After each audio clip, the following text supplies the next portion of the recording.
Aw, animals. Jam session sa gitna ng kagubatan na pahinto ng isang paniking may rabies.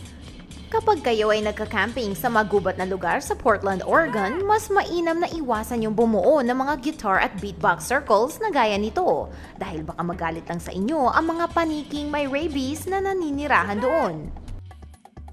Hindi man ito madalas na mangyari ay mukhang makikinig sa aming babala itong si Derek Sko na habang masayang nagigitara ay biglang nakagat ng paniki sa kanyang dibdib.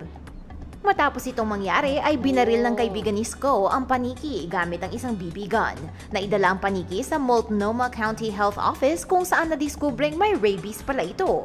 Si Sko ngayon ay mangangailangan ng 2 linggong vaccinations para hindi siya mahawa ng rabies o iba pang mga komplikasyon na gaya nito.